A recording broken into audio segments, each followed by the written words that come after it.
Hello, my name is Gabby Baker, and I am a landscape photographer. At my core, I love two things: nature and photography.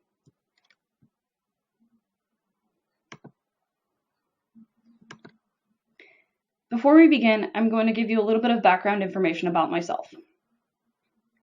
I was born and raised in Hillsboro, Oregon, which is a suburb about 20 miles west of Portland. I am the second of 4 kids. I have an older brother, a younger sister, and a younger brother. In my home, there was a strong emphasis on Christian education. I attended Grace Lutheran School in Portland, Oregon, from kindergarten to 8th grade. Continuing in my Christian education led me to study at Evergreen Lutheran High School in Tacoma, Washington, where I graduated in 2016. After graduating from high school, that fall, I began my studies at Bethany Lutheran College in Mankato, Minnesota. Growing up near Portland meant I lived really close to a lot of amazing things. From my house, it's an hour to the coast, an hour to the mountains, an hour to the high desert, and an hour from Washington. My mom loves the beach, and my dad loves camping. So we went camping at the beach a lot. Doing so at a young age helped me to develop an important prerequisite to landscape photography that can't be taught in the classroom. I developed a love for the outdoors and something in my house we lovingly call adventure pants. Allow me to explain. Adventure pants is not so much a physical item, so much as the gung-ho attitude that goes with following an adventure wherever it leads, trying new things, and putting aside reasonable amounts of fear for the sake of an experience. As I mentioned before, I spent a lot of time outside growing up. It was cool and all, but I didn't quite get it until I was about 10 or 11 years old. My dad loves the outdoors. Over the years, he insisted that we go to Glacier National Park. That was one of the things he always wanted to do. Going to Glacier was the first time I remember dedicating a camera to pictures of landscapes. It was one of those little windy cameras that only had about 30 or so pictures, so I had to be selective about the pictures I took. It was also the first time I ever really thought much about what I was taking pictures of. Most of the pictures were the amazing water features throughout the park. From then on, I was determined to take pictures of everything I could on road trips. I did this so much. At one point, my mom handed me the nice digital camera and placed me in charge of taking photos for every trip after, since I loved it so much. In 2012, I decided to continue my Christian education at Evergreen Lutheran High School in Tacoma, Washington. It's about 200 miles from my home, so I lived away from home during the week. I traveled back and forth on Amtrak, which ran along the picturesque Columbia River and Puget Sound. I took many photos on an iPod. While these are not comparable to the quality of photos I take today, it helped to foster my love of photography. I got many valuable hours of practice in the basics of photography.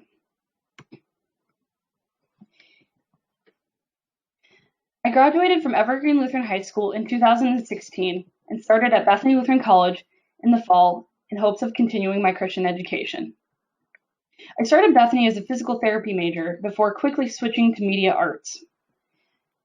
I did this because I realized that that's what I was excited about and that's what I had the passion for. While I enjoyed learning the hardware, I struggled a lot with the software and eventually decided to switch to studio arts. This experience gave me a broad base of educational resources from which I pull my many different skills. I learned many valuable skills between the media and studio arts majors.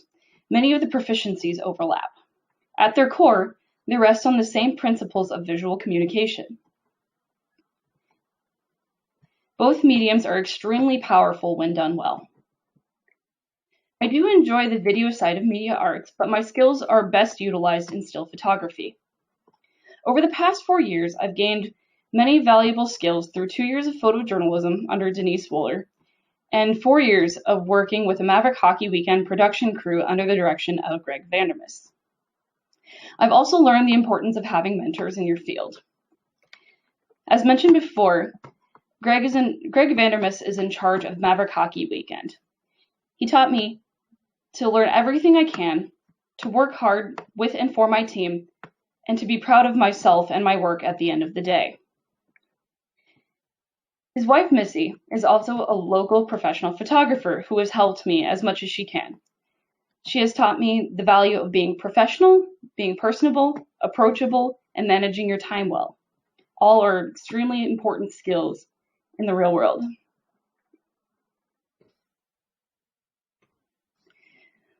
One of my biggest influences is Ansel Adams. Living in the Pacific Northwest, I saw his work everywhere. I was taken aback by his ability to capture such a dynamic range in his black and white photography. He too developed his love for nature in the national parks, just like me. While there are many influences for my work, Ansel Adams had the greatest effect on my style and my content. In addition, he was also well-spoken and knew how to explain his photography to others. So, why does any of this matter? Why do these background experiences matter at all? What I'm going to show you is not just a bunch of pretty pictures. These are vessels that I can communicate to you what I have learned over the past 4 years. They are also my way of showing you the world as I see it. The work I've done in and out of the classroom helps me to demonstrate broader concepts and themes that can't always be shown by paper assessments. And yes, at the end of the day, they are pretty pictures, so enjoy.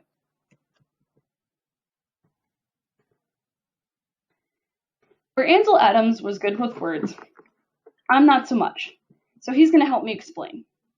Each photo is paired with a quote from Ansel Adams to help connect the technical aspects of photography with the larger theme of water that I have decided to focus on. The single most important component of a camera is the 12 inches behind it. Here Adams is talking about the photographer. Photography is as much about your technical proficiencies as it is the hardware you're shooting with. When a wave is coming at you, it's not going to wait. The exact moment in time you have to know yourself and your equipment is before you are ready to take the shot. You don't have time to think about it. If you don't know your equipment, you will miss the shot. The wave will roll by and the moment will be gone. There are 3 main aspects of any camera that are crucial to basic photography. They are ISO, shutter speed, and aperture. This is what we call the triangle of exposure. You have to know these things like the back of your hand. You must train yourself to do these things without thinking. They should come to be second nature. Practice and time are the best way to learn these skills.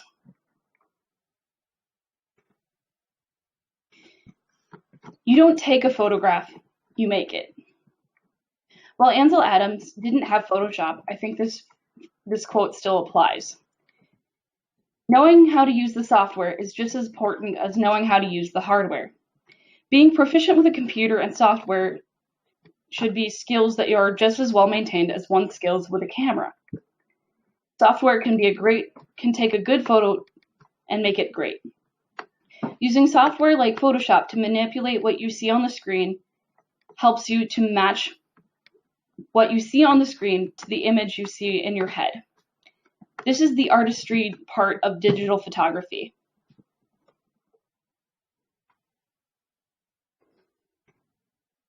A good photograph is knowing where to stand. Knowing where to stand to take a photograph comes down to the basic principles of design.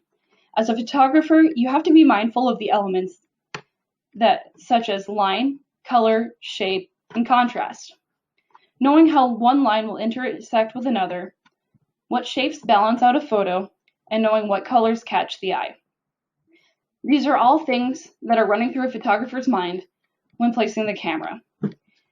Knowing how to guide the eye through the visual hierarchies of these elements will help create visually appealing photos. These are keys to help create compelling photos. The eye naturally gravitates to the horizon line, then on through the diagonal in the contrasting green plane that cuts through the sparkling water, catching the eye with the purple flowers, and eventually out to the lighthouse where the eye rests. It is my intention to present, through the medium of photography, intuitive observations of the natural world, which may meaning in the world, which may have meaning to the spectators. In my photography, I love to show you what I see. My process is long and labor-intensive. For me, this process is part of the fun. I find it cathartic. Not everyone does, and my process sometimes drives other people nuts. I like to shoot by myself for this reason. I'm very particular. Those of you who are friends with photographers, I apologize on behalf of all of us. What makes us good photographers sometimes makes us terrible friends. A lot of photography is walking very slowly and looking at everything. It's not fun when you just want to go on a walk. I have the eye to see what other people can't, the intuition to anticipate what is coming, the passion to stick to a shot until I get what I want, and most painfully for others, the patience to wait all day. All of these things are good attributes of a photographer, but not so great attributes of shooting with other people. As an extrovert, I use these times to enjoy the process, using this as a respite from my daily life and from other people. I use this time to recharge my batteries and practice my skills. Ask yourself, does this subject move me to think, feel, and dream? Ansel Adams was right when he said a good photograph should make you think, feel, and dream. But what qualities of a photo cause you to do these things? This goes back to the qualities of design, such as motion, contrast, and vantage point. It sounds like a paradox. A good photo can feel like it's moving. While it's a still image, the power of a good photographer can make it seem like it's in motion. Waves are extremely powerful, and they are very, very rarely ever still. You can almost feel the wave as it's coming at you, bracing for impact, and yet knowing it will never hit you. That is the power.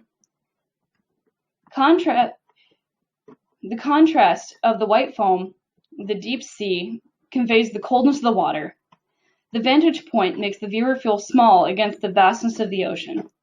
This has to do with vantage point and the rule of thirds. The rule of thirds makes the ocean feel vast, and the vantage point causes the intimate feeling. The angle of the shot is from a child's perspective, bringing back the feeling of nostalgia and innocence. Adjusting any one of these principles would produce a vastly different photo. In my mind's eye, I visualize how a particular sight and feeling will appear. In my mind's eye, I visualize how a particular sight and feeling will appear. If it excites me, there is a good chance it will make a good photograph. It is an intuitive sense, an ability that comes from lots of practice. Photography is equal parts knowledge and intuition. Ansel Adams stated this, and that it comes from a lot of practice. A little bit of knowledge about your surroundings and a lot of following your intuition produces good conditions under which to shoot photography. A lot of patience and dedication will become rewarding. If you do something as simple as looking at the weather and studying your environment, this can create other unique opportunities under which to shoot. Photographers aren't necessarily the biggest fans of nice weather when it comes to capturing compelling photos.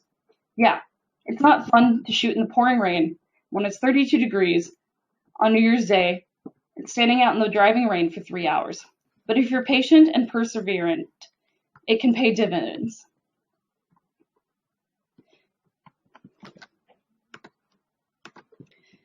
Photograph is usually looked at, but seldom looked into. A picture is worth 1,000 words, or at least that's what they say. Very rarely does the photographer actually get to tell the story behind the photo he or she took. It is the viewer who looks into the photo and tells the story. That is why the element of composition is critical. Much like in painting, a photo is composed in nearly the same manner, but instead of painting the object where you want it to be in the picture, the photographer must put the camera in the right spot to paint the object in the photo where he or she wants it to be. Once a photo is out for the world to see, the photographer doesn't get to tell the story anymore. This is the curse and the blessing that accompanies all art. Strong composition can lead your viewer to see the story as you had envisioned it.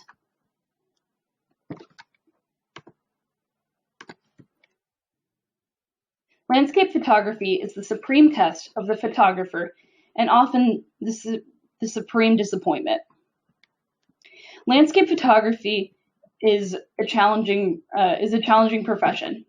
Shooting in low light is often difficult for photographers, as the human eye often perceives low light in a different way from your camera. Low light is beautiful and subtle. Cameras are not able to pick up on such subtleties. At the end of the day, cameras are just machines. They are mirrors and processors, bits and bytes. It collects data and not feelings. This is the true test of skill for a photographer. The technical challenges of being a photographer give us the chance to be excited and give us also the chance to be disappointed. Not everything always goes our way. To be a photographer requires a thick skin. That doesn't mean that there isn't beauty to be found. It just may look different than what you thought it was going to. Sometimes these are even happy surprises. If you don't have a thick skin, aren't willing to suffer a little, or give up easily, landscape photography is not for you. Seldom is there any glamour in the process, and most times there isn't a ready audience for your work as there is for portraits. It's hard and thankless, but it produces some of the most beautiful images, and that's why I do it.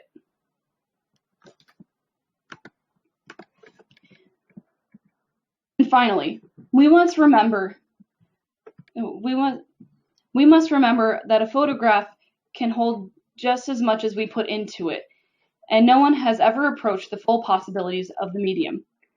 Photography is a physically involved process that requires you to be in good physical shape and well prepared for everything. They say that you get out of something what you put in. Ansel Adams points to this in the fact that no one has ever reached the full possibilities of what can be done with photography. That is part of the joy of the medium. I can put on my aforementioned adventure pants every day and shoot something different. This was shot from a kayak half a mile off the shore and about an hour before a thunderstorm. You have to be smart and well prepared when you go out. Most shots only last a few minutes, but you have to have everything you need before you go out. There's no going back for lenses or SD cards. You have to be smart, but you also have to take some risks. Nature is extremely unforgiving. Most times you can't afford to learn the hard way. You have to know yourself and your physical limitations. But this is also not permission to be lazy. There are appropriate times to push the boundaries. Part of knowing yourself and your surroundings is knowing when it is appropriate to take risks and when it's not. If you want a safe profession, landscape photography isn't it. If you want safe, try desk job.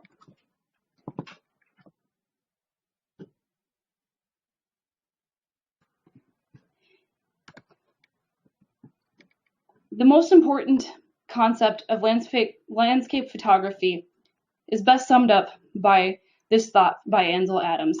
Sometimes I do get to places just as God is ready to have somebody click the shutter. This is one of the most key components to landscape photography, or any kind of photography in general. The whole of art can be summed up by realizing who is the artist. What makes Bethany different from other colleges is that they teach who the real artist is. Reality check, that's not me. God is the artist and designer of the world we live in. He has given me all the tools and skills to capture the beauty of the things he has made. It is my job to apply the knowledge, skills, and abilities he has given me and use them to his glory. He has given me these abilities so that I can share them with others. I can show my thanks to God and praise him through these talents. I can be a wise steward of my gifts, and I can be a wise steward of my gifts and share my work with others. I can teach others what I have learned, and I can help them find their joy and purpose as well.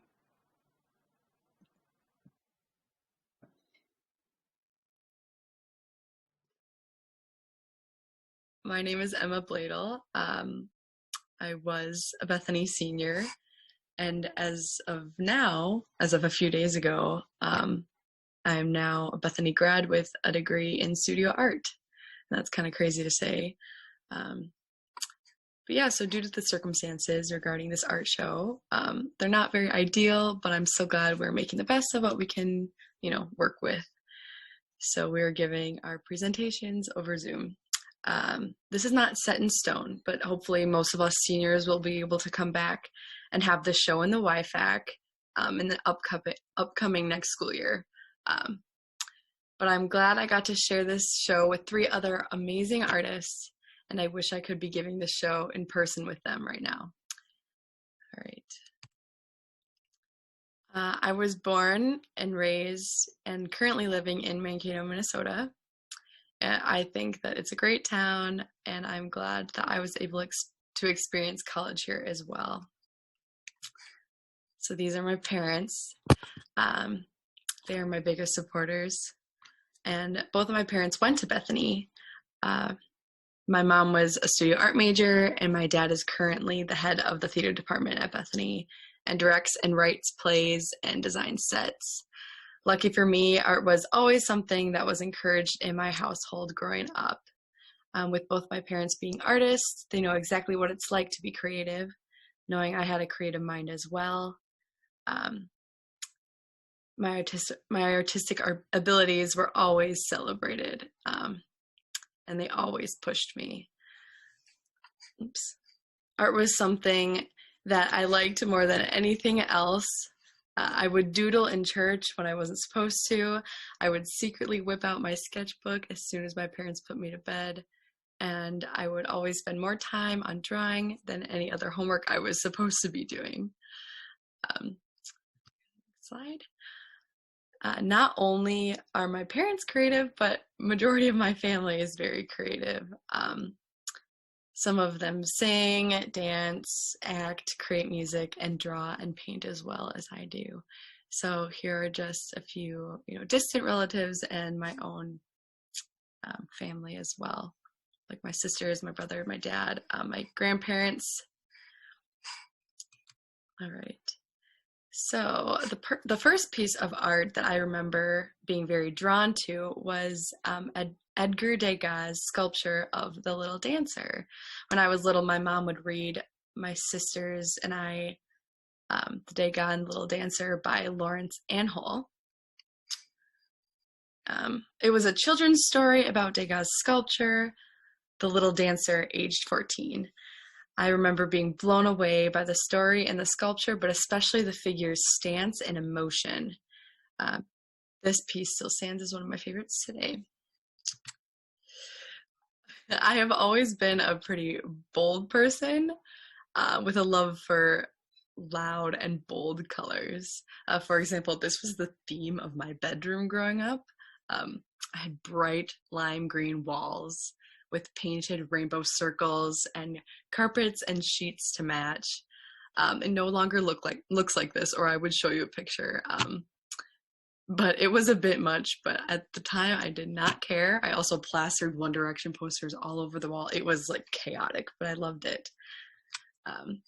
This was the first sketchbook I had, or the cover of the first sketchbook I had. It is a Van Gogh piece. And I was very drawn to the vivid colors and the texture of the painting. The texture looks so real on the cover that I would always just want to rub my hand over it, trying to feel those textures and wishing I could feel those textures. But obviously, I couldn't. The textures and colors of this painting had always stayed in my mind and has inspired me with some of my own paintings. Here some bookmarks that I had done in 6th and 7th grade. I won the library bookmark contest 2 years in a row, and at the time I thought it was like the coolest thing ever. Now looking back, I only cringe at the drawings, but it was a big accomplishment for me at the time, and so my mom is just thinking that it's cute and she's holding it up here. So it was a split rock lighthouse, and then a ray of sun beaming down on a girl reading a book on the hill. So, yeah. I have never really been an athletic person, and if you know my family, none of us really are. But in high school, I joined dance team. The movement of dance always felt more like art and drew me in. I got to choreograph a few routines of my own during my time on the team, and it felt like I was creating an art piece. So it not only got me active, but it also got me, to use my creative mind. So this was my AP art show in high school, and I did multiple mixed media pieces, and it really prepared me before entering Bethany's art program. So I guess I'll let you guys look at this for a little bit, and not much else to say about it.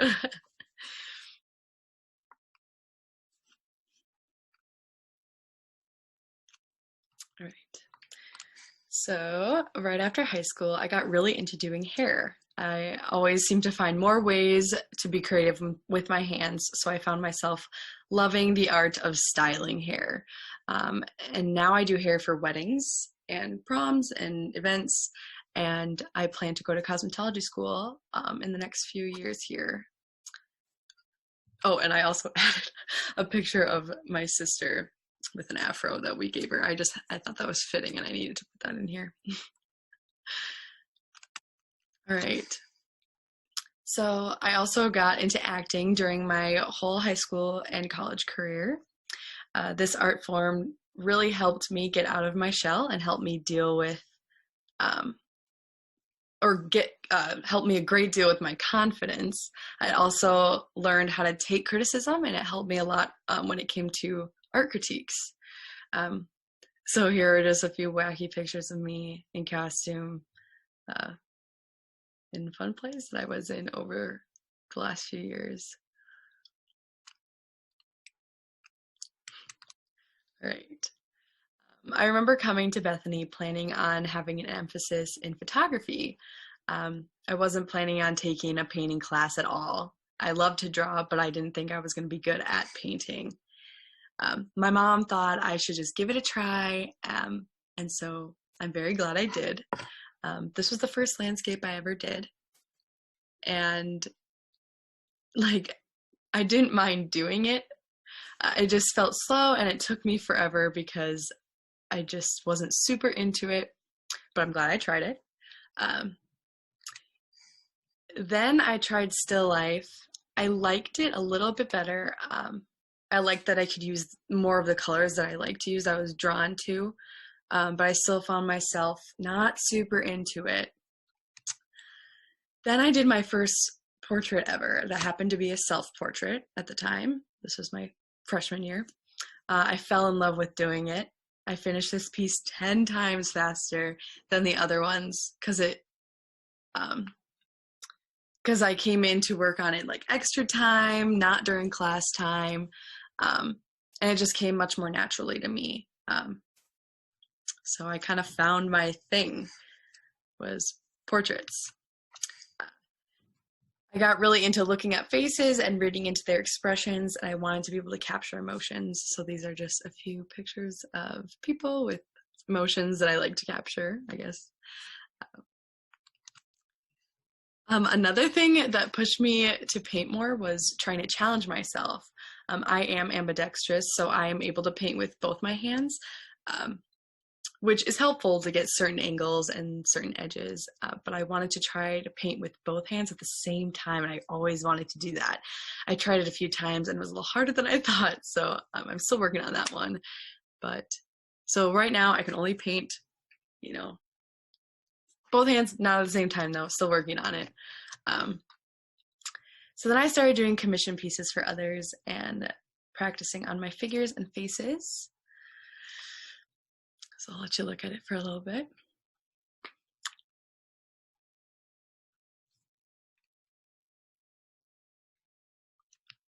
I painted and drew more and more people. It seemed to be always people.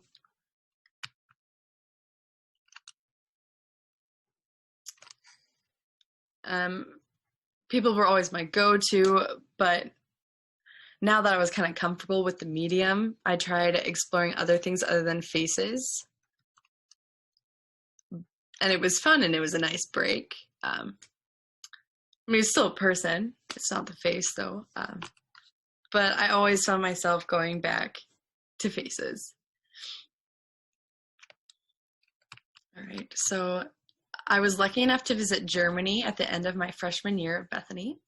I got to visit artist Albrecht Dührer's house, got to see amazing architecture and beautiful painted altarpieces.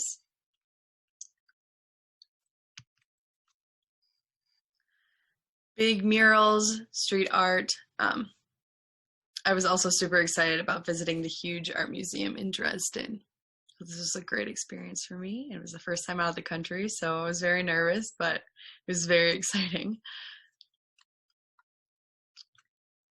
Then I got to go to Italy at the end of my sophomore year with my fellow art pals and the rest of Mr. Bukowski's art army.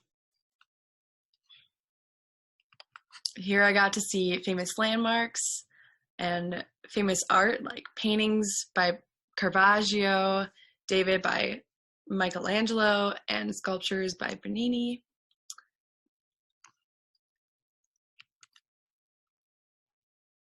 And after this trip was the most inspired I think I'd ever been. All right, so here are some artists that have inspired me with their work.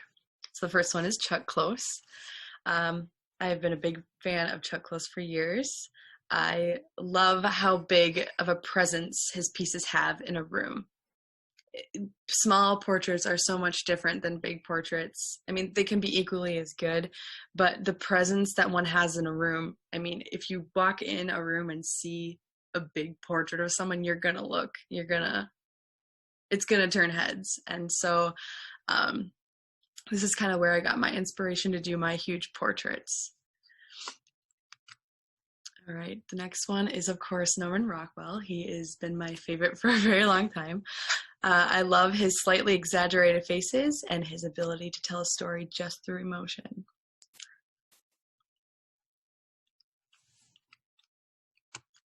And we have Andy Warhol. A few of his pieces are not my favorite, but I really like his pop art stuff. And I just like his style with the bold outlines and the bold colors.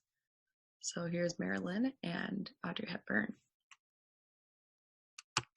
Next is Vincent van Gogh. The thickness of the paint and the movement of his brush strokes have always amazed me. And the painting of my first sketchbook was Vincent van Gogh. So it's also one of my favorite art pieces. And then next we have Wayne Thiebaud. Sorry, my camera might be covering his name up there. Wayne Thiebaud. The colors and display of his paintings and drawings, it draws the viewers in, whether it's his cake paintings or landscapes or portraits. I think the textures have always really brought the viewer in, and so I love this artist. All right, so now I'm going to be talking about my capstone collection. Now I've talked a lot about myself. I'll be talking more about my project that I've worked on over the past year.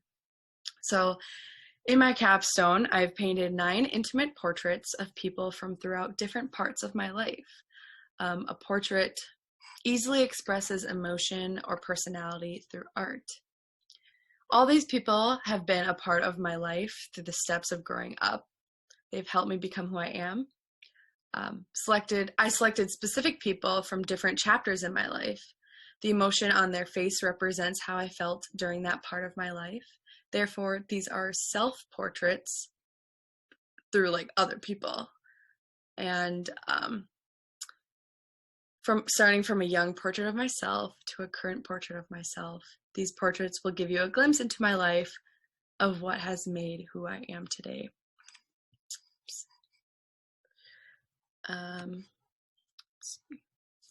These pieces are in large scale, and so most of them are actually taller than me, or roughly as tall as I am. I'm 5'7", so it's pretty tall. They are done in exaggerated color. I tried exaggerating color that usually goes unnoticed. These paintings some of them are 48 by 60, and the other 6 of them are 36 by 48. All right. So the first one is called Becoming. I did this one a few years back, and this is what has inspired me to continue in this like big portrait type of thing.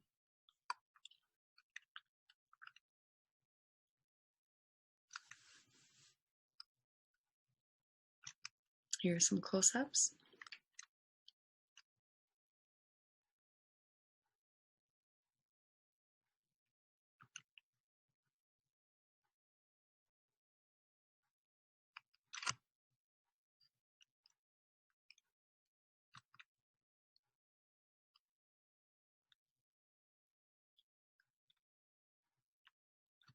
All right.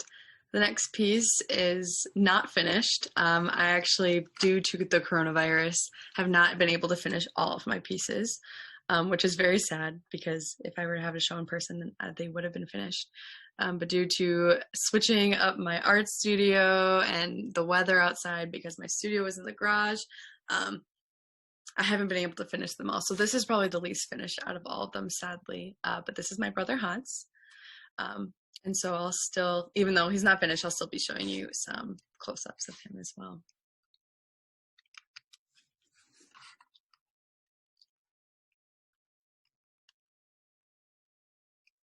I guess this is kind of a good example also as well, like my starting process. So I kind of outline everything and then, go in piece by piece with just some color. And so it's kind of fun, I guess, to see not a totally finished product as well.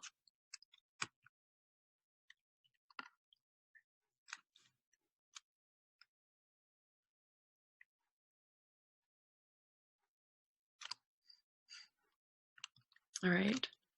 Next piece is a finished piece. This one is finished. This one's called Relatives, and it's my cousin Claire.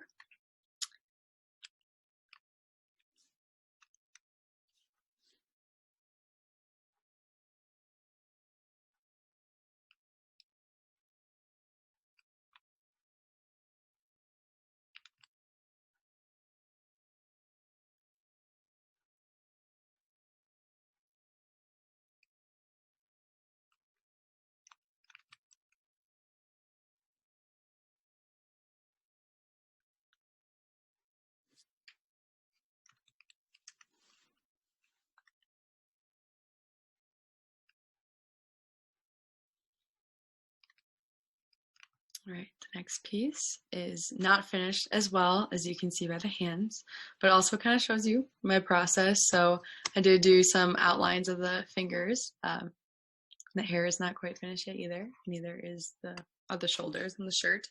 But yeah, so this is called Childhood, and this is my next door neighbor, Sarah.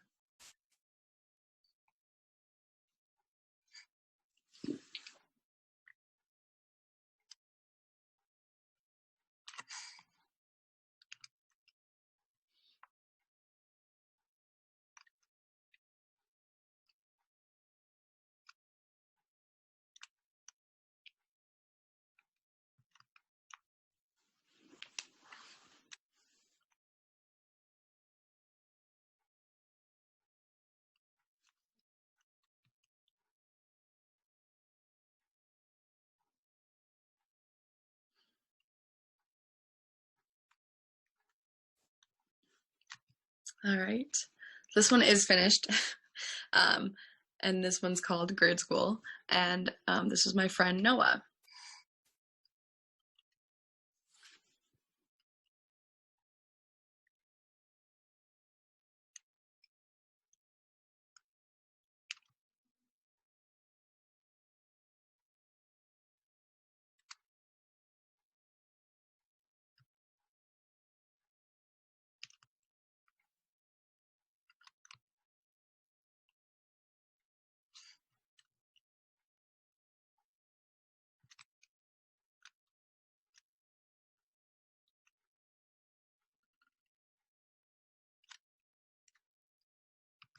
Right.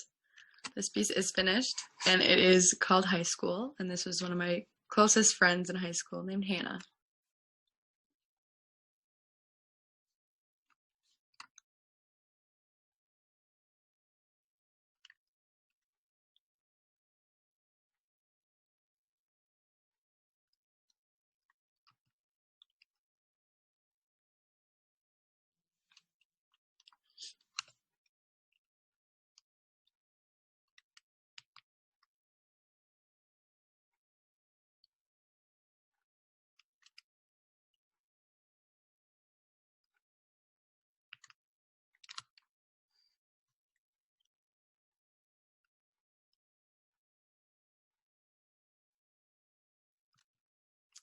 All right, this piece is unfinished, as you can tell by the lower half.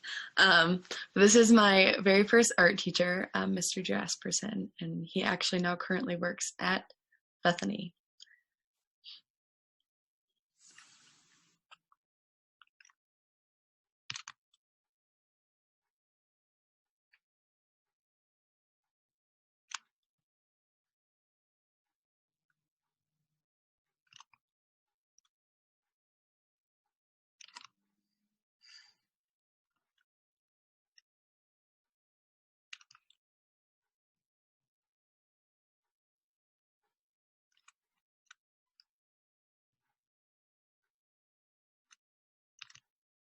All right, so this is near finished, but this one is called College, and this is my friend Benny.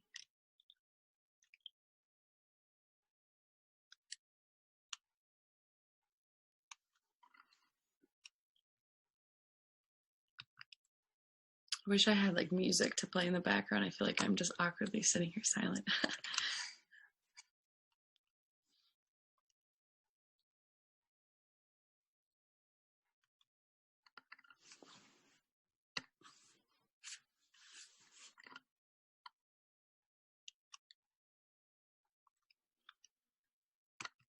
All right, and this is my final piece. This is a self-portrait. I guess it's kind of self-explanatory.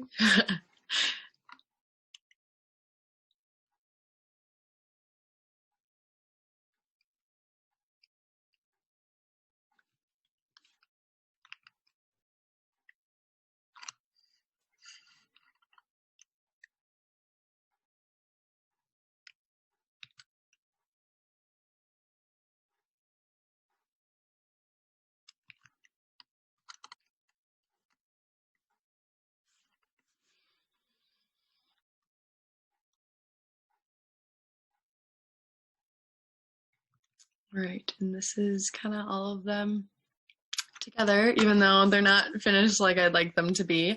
Hopefully by the fall time, when there's a possible show, they'll be finished.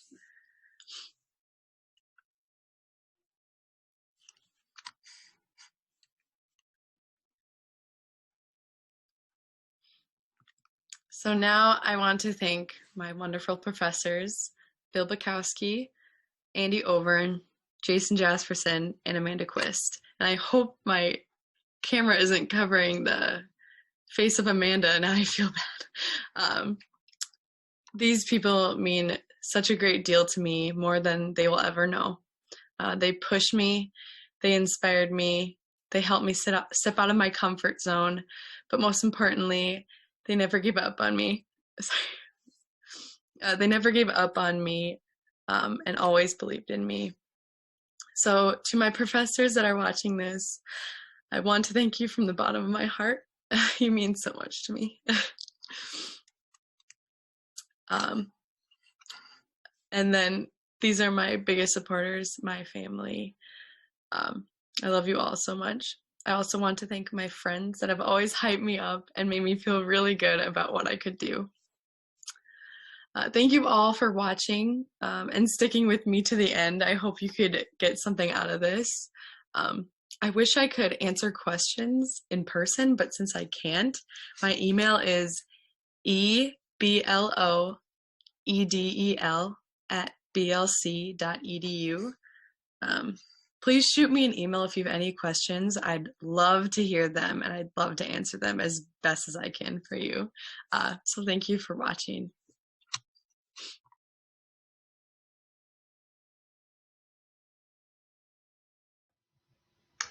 Hi guys, thanks for joining me today.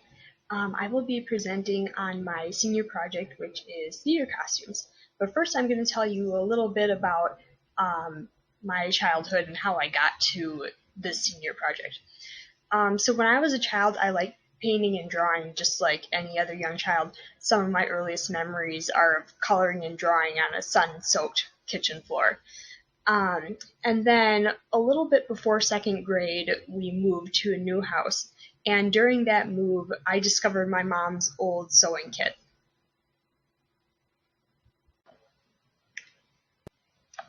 And so this right here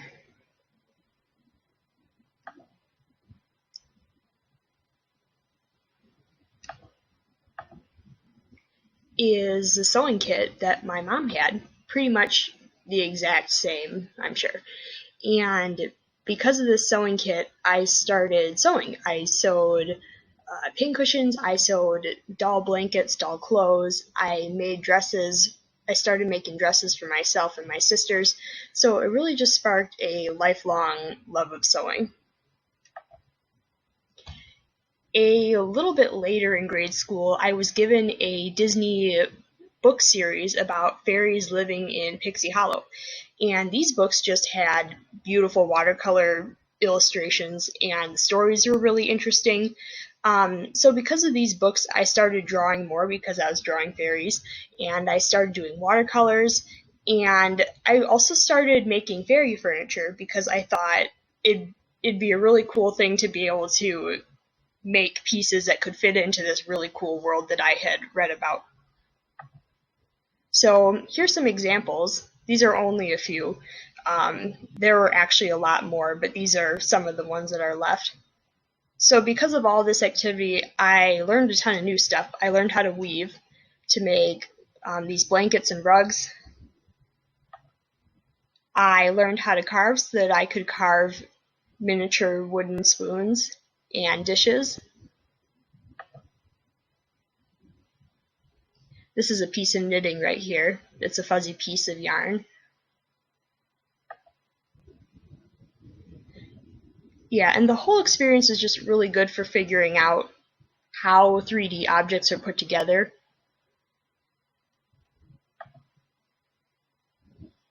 Shell bathtub. Near the end of grade school, we were assigned to read this book called The Arrival. And The Arrival was a story about an immigrant and about how an immigrant or the immigrant experience would view a wondrous new place like America.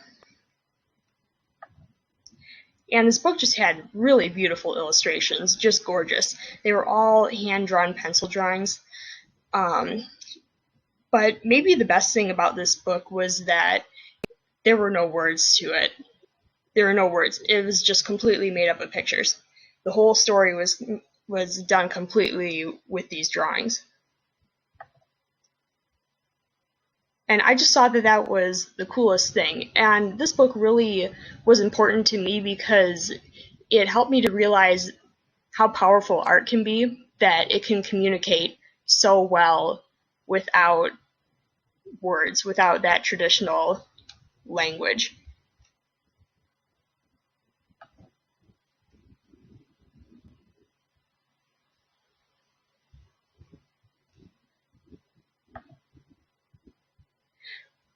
So I went to high school, and I took all the art classes in high school, but I didn't really do much art outside of that. I did help to construct sets for the musicals in place. And so when I got to Bethany, when I had to get a work-study job, I thought, oh, I'll go to the theater department, and then I can learn something new while I work. So I did set building for about a semester until I found the costume shop in the basement, and I was there ever since. And this was really great because for me, before, sewing had been a way to make clothes, and I hadn't so much thought about the artistic properties that costume making had. So this is really good to help me realize that costume making, like costuming, is an art form. Costumes themselves are art pieces. They're very sculptural. Costumes are made from a flat material that really has to be manipulated and coaxed into being a three-dimensional form, and it's being formed around a human body. And it can take on all sorts of textures, an infinite amount of textures and shapes, really.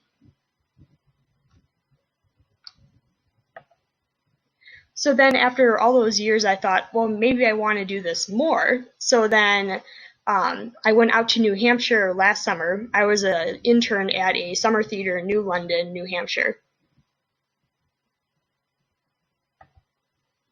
And this was a really great experience. I got to live and work with people who did all sorts of disciplines in the theater, all sorts of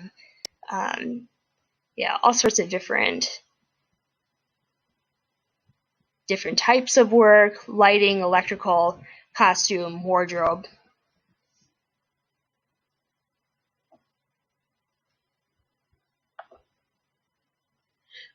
But this experience really gave me a love for the collaborative nature of theater.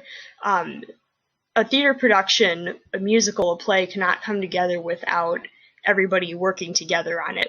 And then seeing your work among everybody else's work to make this unified whole of a play or a musical, that's just really cool to see. So here's a pin that I made. Well, I actually made a lot of pins. This pin was from a show called Catch Me If You Can, and I made the hat and the chest pins for all the flight attendants. So there's a hat and a chest pin. And these were cast from a liquid plastic. But first, before that, I had to make the originals out of a clay, and then a mold was made from the clay, and then I could cast them.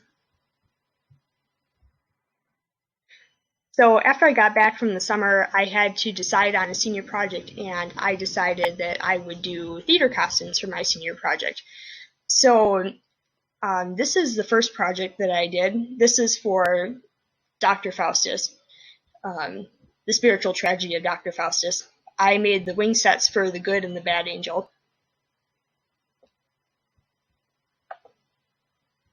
And these wing sets had to be pretty durable. They were going through multiple fight scenes for multiple nights in a row. And these are really, I wanted the wings to help show the audience that these were very ancient and powerful creatures. Not just the cuddly, fuzzy type of angel that we're kind of used to seeing in the media, but that these are real and powerful ancient beings.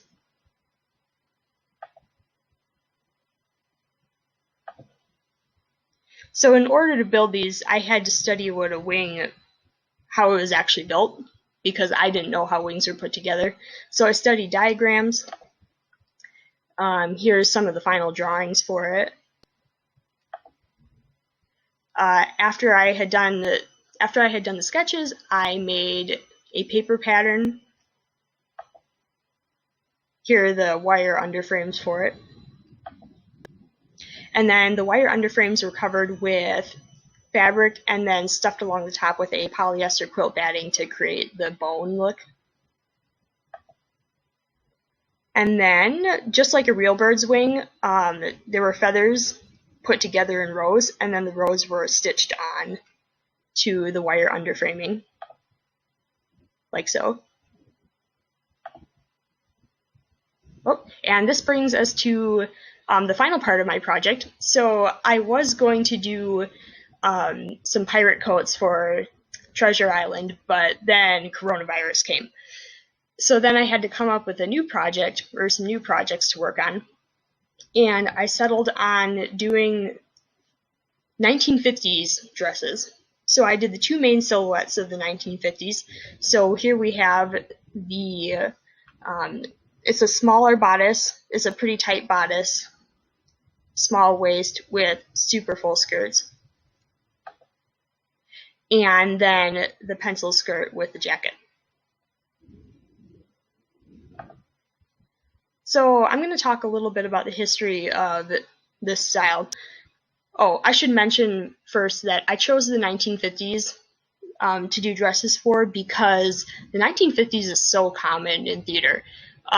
There are so many shows that are set in it, like Pajama Game, Grease, Bye Bye Birdie, and a lot more. So I just thought that 1950s would be a good time period to do. So this skirt, this dress type, comes to us from a designer called Dior. He first designed the New Look line in 1947. This is a picture from Vogue, December 1947. And this is maybe the most iconic look of the 1950s, is this silhouette. And the reason that it took off was because World War II had just ended. So women had been wearing these kind of boxy dresses, and the material that they were using was rationed, so they couldn't use yards and yards of fabric. Well, once the war ended, women could stop going to work, and then this really feminine shape came along with these soft, slumped shoulders and this very cinched-in waist and these very large skirts. So women loved it for the cinched-in waist and the large skirts, which made the waist look even smaller. And then they also loved it for the fact that it used tons and tons of fabric like they couldn't for many, many years. The caption below tells us that there is 25 yards of material in this dress, which is 75 feet of material. So to make this dress, I did a lot of research. I looked at a lot of pattern covers. So these are clothes that people would have actually have made.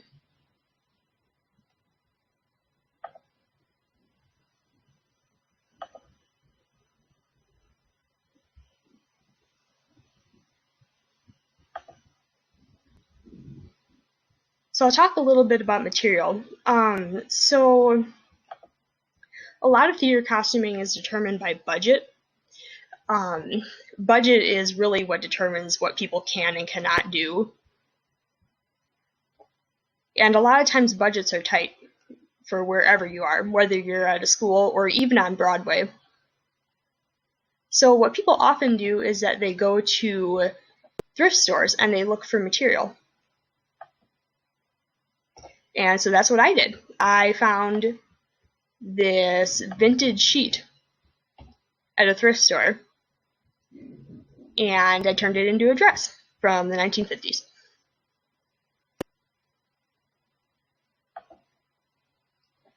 Both dresses were made by the draping method, which means in order to get the pattern, you drape pieces of fabric on a dress form, which in my case, I don't have a dress form, so I just draped it on myself. But you drape pieces of fabric on a dress form, and you pin and tuck and cut, and then you take those pieces off once you have your desired shape, and then you make a pattern from it. All right, and this brings us to the second silhouette. This is the other most popular type of silhouette from the 1950s, which is the pencil skirt.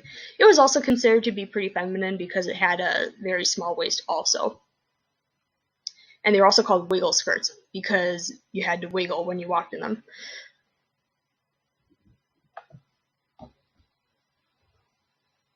So again, I looked at more pattern covers.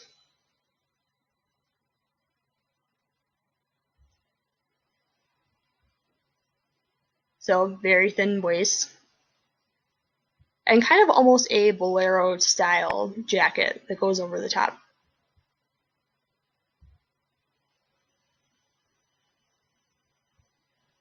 And for the material, I also got this material at a thrift store. This was actually a bed skirt. It was this type of fake suede, almost, so it had a rich, buttery feel to it, which is very nice because a lot of these types of outfits were made out of wool, but then I didn't have to buy wool because I felt that the texture was good enough on its own.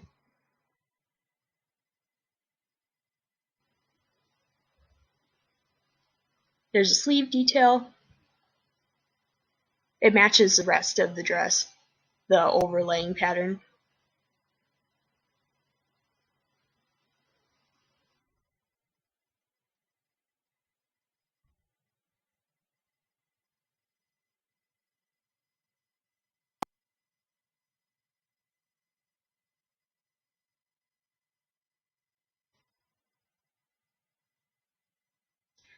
All right, and this brings us to our last piece.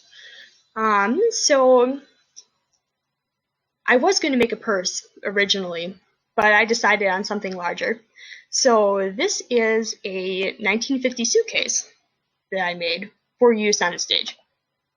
So this is what the real ones looked like. Quite similar. The main difference with this is that it's lighter, because you don't want actors carrying around heavy pieces if you don't need them to. It's made out of cardboard and felt and bed sheets, again from the thrift store. And it's even finished on the inside so that it can be opened up on stage. There's some quilting on the inside right here.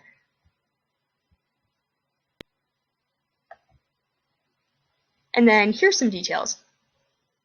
And details aren't maybe so important for a theater piece like this because the audience is so far away that they probably won't ever see it. But it's just really nice for an actor to be able to see the details and just feel good about handling the piece. It just helps to make their job more convincing. It's just easier for them.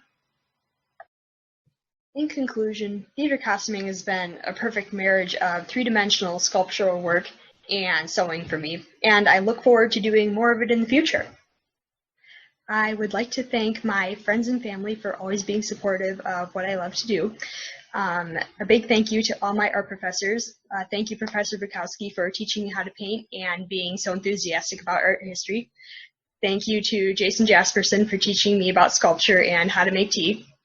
Thank you to Amanda Quist for teaching me about art theory, and thank you to Andy Overn for your advice in classes. And a really big thank you to Emily for teaching me so much about costuming all these years.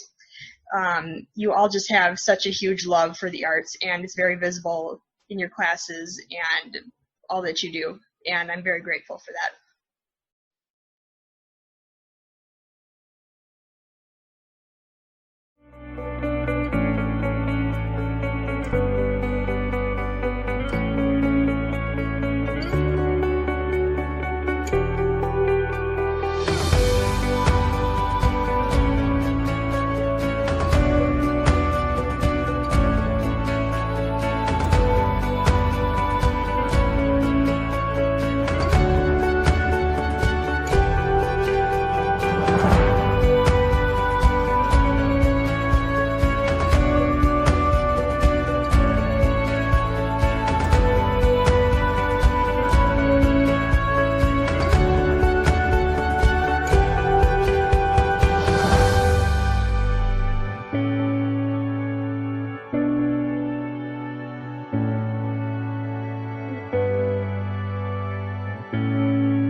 Hello, I'm Ruth Mayer.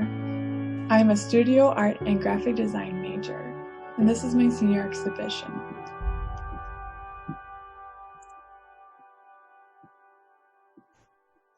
I grew up accustomed to the vast, flat, open plains of Nebraska. While many people would run from the vast, open nothingness, I embraced its beauty. I saw beauty even in the littlest of things, and I always found pleasure in looking out the window and taking in my surroundings. Finding beauty in little things helped me discover not only my passion for art, but also a road in discovering myself. From a young age, I was surrounded by 4 artistic older siblings. My parents always stressed the importance of art in our lives, culture, and history. I found it hard to express myself with words, so art became a way for me to do that. Almost every day in homeschool, I had time set aside for drawing or painting. I embraced my art-centered life and worked hard to try to impress my older siblings. Sibling rivalry and being the youngest was a constant push for me to become better in my artistic ability.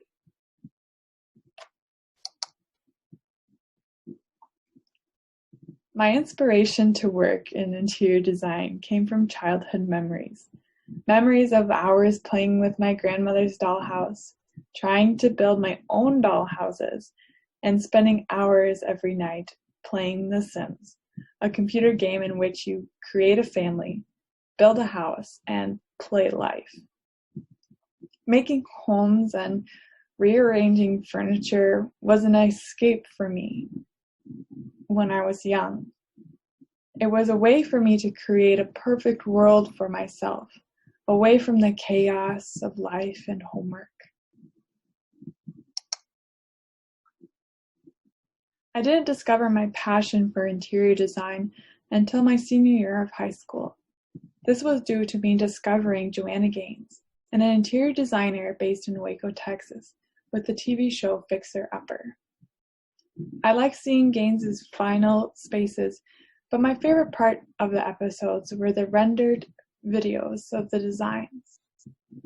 I gravitated toward the idea of being able to see exactly what is being designed before actually constructing the project.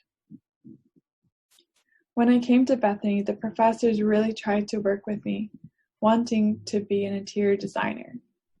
I discovered a class in Cinema 4D where I was able to design and build my interior spaces. Cinema 4D is known for its advanced capabilities in 3D modeling, a process of developing a 360-degree rotation of any given object through mathematics. Cinema 4D is also known for its motion graphics, texture, lighting, and animation. I design my spaces for a virtual reality, or VR, a 360-degree world. I want the viewer to experience their space first. After seeing their space in VR, the viewer can make alterations to the design without spending money on something they won't like in the end.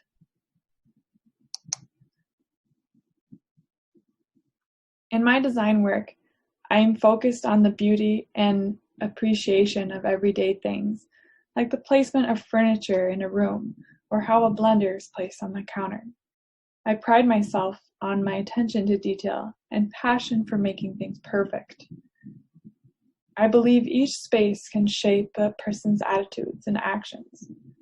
I draw my ideas and inspiration from experiences on my trip to Germany, to the East and West Coasts, to art museums, nature, architect family members, artistic siblings, my love of history, and my dreams for the future. As a designer, I seek to sculpt the spaces in which we live, using color, texture, and shape. I design spaces with purpose, order, connection, and to enlighten the viewer. How an interior space is designed will have an effect on a person's emotions and perceptions. Today, more than ever, it is necessary to find time to relax in an orderly environment. I want to bring energy, yet a peaceful experience to each of my designs. I design spaces with vast picturesque windows.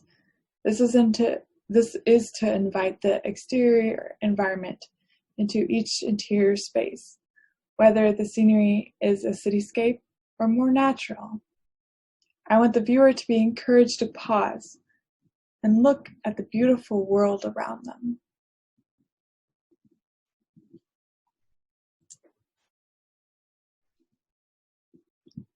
The second part of my show consists of digital paintings. As a digital painter, I strive to connect the viewer to the beauty of storytelling through the human figure and composition. I transform the body into a landscape. Landscape painters capture the fleeting moments of a fall day or flowers at the peak of their beauty. I capture the fleeting moments of form and dance, simple things such as the grace of an arm gesture or the flow of a garment are what inspire me. There is a power in body language that is able to connect people. While creating this series, I decided to use only black and white for boldness, emotion, contrast, and in order to not distract from the composition as a whole. Digital painting offers a vast number of brushes and puts every color at your disposal. The reason why I gravitated toward digital painting was because I felt there was more control available.